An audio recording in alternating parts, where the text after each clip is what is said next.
Salam Pancasila dan salam penegakan hukum. Hari ini 1 Juli ya, 2022. Hari Bayangkara Republik Indonesia. Hari lahirnya Kepolisian Negara Republik Indonesia, 76 tahun. Rumah Pancasila ingin memberikan apresiasi karena Rumah Pancasila setiap hari berhadapan langsung dengan Kepolisian Negara Republik Indonesia ketika menangani perkara-perkara pra-adjudikasi di kepolisian. Apresiasi pertama itu dalam hal menerima kritik dan masukan. Kepolisian Negara Republik Indonesia merupakan institusi penegak hukum yang sangat-sangat bisa menerima kritik dan masukan, dan kemudian melakukan pembenahan internal ke dalam. Ini terbukti dengan berbagai pengaduan-pengaduan yang dilakukan oleh Rumah Pancasila itu ditanggapi secara cepat oleh aparatur Kepolisian Negara Republik Indonesia. Bahkan Kompolnas itu sangat tertib di dalam administrasi surat menyurat, sehingga setiap surat yang masuk itu secepat mungkin akan mendapatkan balasan, dan kemudian surat itu ditembuskan kepada Kapolri, Kapolda, dan institusi-institusi lainnya yang terlibat di dalam surat yang kita adukan. Ini sangat luar biasa. Apresiasi 100% 2 jempol untuk kepolisian di dalam menerima kritik. Lebih bagus daripada institusi penegakan hukum yang lain ya, seperti Kejaksaan dan Kepolisian Negara Republik Indonesia. Ini menurut Rumah Pancasila. Yang kurang dari Kepolisian Negara Republik Indonesia itu adalah contoh dan teladan di dalam penegakan hukum lalu lintas. Di tempat-tempat jalan-jalan protokol di seluruh kota ya di Indonesia ini, kalau kita datang di kantor polisi, kantor kejaksaan, pengadilan, ataupun kantor-kantor seperti kantor bupati, wali kota, ataupun kantor gubernur yang padat itu, parkirannya itu sembarangan. Di jalan-jalan umum yang ada larangan parkir itu diparkir kendaraan-kendaraan. Tempat-tempat yang untuk pejalan kaki, pesepeda, dan lain sebagainya, fasilitas jalan itu dipakai secara sembarangan untuk parkir mereka. Mereka melakukan tindakan hukum undang-undang lalu lintas kepada rakyat jelata di jalan, tetapi mereka tidak mampu untuk memberikan contoh dan teladan. Mereka sendiri taat, dan juga dilakukan hukuman yang sama seperti ketika rakyat jelata melakukan pelanggaran di jalan raya. Karena jalan raya ini merupakan sebuah tempat di mana kita nanti mampu untuk membuat keadilan sosial itu terjadi. Karena ini adalah tulang punggungnya kita di dalam kebudayaan, di dalam sosial, di dalam ekonomi, di dalam pendidikan, di dalam segala hal, di dalam kehidupan melalui jalan raya. Maka jalan raya itu harus benar-benar hukumnya itu ditegakkan secara lurus dan benar bagi setiap orang. Maka kalau Polisi Negara Republik Indonesia ingin menegakkan hukum di bidang lalu lintas terhadap rakyat di jalan, lakukanlah dulu ke dalam terhadap Anda dan orang-orang yang berstatus sosial tinggi yang parkir secara sembarangan di depan kantor-kantor Anda. Rumah Pancasila sudah menegur dengan beberapa video, tetapi aparatur kepolisian ini seperti buta matanya dan tuli telinganya, sehingga tidak melakukan apapun terhadap hal ini.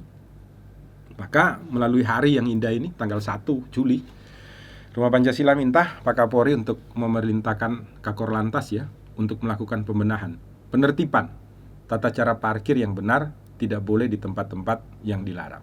Kemudian yang kedua, di dalam penegakan hukum ya, khususnya di bidang restoratif justice, Pak Kapolri sudah mengeluarkan Perkap nomor 8 tahun 2020, mengharapkan agar perkara-perkara yang terjadi di masyarakat dan sederhana itu bisa diselesaikan secara baik. Ini masih kurang sekali dilakukan oleh Kepolisian Negara Republik Indonesia. Orang yang mencuri untuk beli obat, orang yang mencuri untuk makan minum, orang yang mencuri karena sebenarnya sandang pangannya tidak dicukupi negara, itu seharusnya di restoratif justice.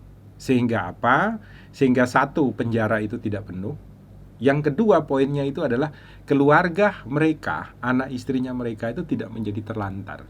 Justru mereka harusnya didata, diberitahukan kepada pemerintah untuk kemudian melakukan pelayanan yang terbaik kepada mereka. Jadi aturan yang sudah dibuat ini alangkah indahnya kalau dipergunakan sebaik-baiknya untuk kemudian membuat kita hidup berbahagia di dalam rumah kita ini, rumah yang berbasiskan kepada Pancasila. Kemudian tentang penegakan hukum di bidang narkotika dan psikotropika. Ini Rumah Pancasila juga berharap benar-benar diterapkan sesuai dengan aturan dan regulasi yang ada. Kalau orang-orang yang harusnya direhabilitasi, maka masukkanlah pasal 127 dan diusahakan dilakukan rehabilitasi. Karena penjara-penjara kita, lembaga permasyarakatan kita itu sudah over kapasitas oleh mereka yang sebenarnya hanya sebagai penyalahguna narkotika. Yang harusnya dirawat justru masuk di dalam penjara. Jangan sampai yang diberikan ruang untuk rehabilitasi itu hanya mereka yang punya uang, kemudian mereka yang punya status sosial. Sedangkan masyarakat kecil tidak. Ke depan Rumah Pancasila berharap mulai hari ini terjadi perubahan, sehingga diterapkan atau diupayakan terlebih dahulu dilakukan upaya rehabilitasi terhadap mereka. Di dalam bidang narkotika dan psikotropika ini juga mengenai saksi itu sangat penting ya. Selama ini saksi yang selalu dihadirkan adalah saksi dari anggota kepolisian. Ini tidak tepat sebenarnya. Kita sudah punya jurisprudensi juga ya, sekalipun tidak perlu ditaati. Tetapi jurisprudensi sudah menyatakan secara tegas, polisi kalau dijadikan saksi akan tidak objektif, karena dia bekerja untuk pekerjaan yang dia lakukan sendiri. Oleh karena itu, berdasarkan jurisprudensi Mahkamah Agung, sebenarnya polisi tidak tepat, tidak pas, tidak patut, tidak pantas untuk diterima sebagai saksi di dalam sebuah perkara di muka persidangan, khususnya persidangan narkotika. Hanya ini sudah dilakukan secara terus-menerus dan para oknum-oknum hakim ini tidak mau untuk melakukan perubahan. Akibatnya apa? Hal yang salah ketika dilakukan secara terus-menerus dan kontinu menjadi hal yang dianggap benar. Padahal ini melanggar aturan perundang-undangan. Karena apa? Karena ketentuan sendiri di dalam KUHP itu secara rigid jelas loh. Di dalam penggeledahan, penyitaan alat bukti, saksinya itu harus adalah warga negara Republik Indonesia di tempat dilakukan penggeledahan dan penyitaan.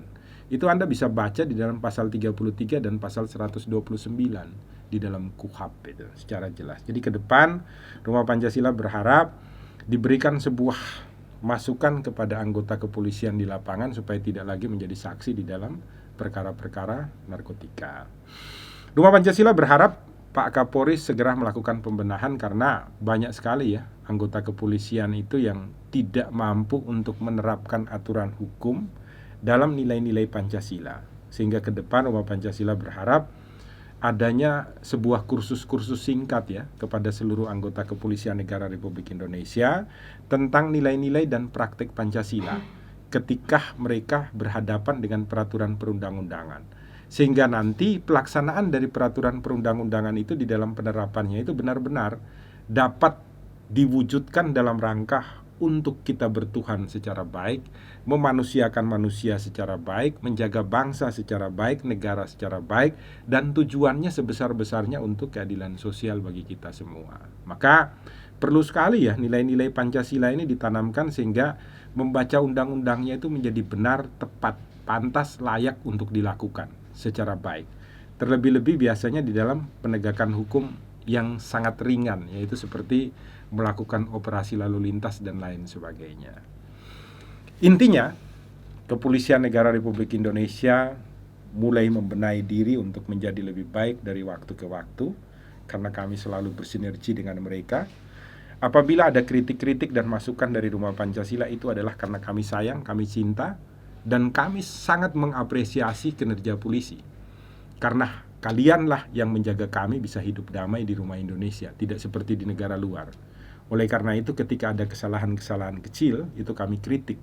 Supaya apa? Supaya ke depan kita semua itu saling mencintai satu dengan yang lain, saling membangun satu dengan yang lain. Bravo untuk Kepolisian Negara Republik Indonesia. Jangan lupa bahwa kritik itu adalah tanda kasih sayang. Bahwa teguran itu adalah maksud untuk mencintai. Jangan lupa buka mata, buka telinga, buka hati, selalu berbuat baik di rumah Indonesia. Salam Pancasila dan salam penegakan hukum.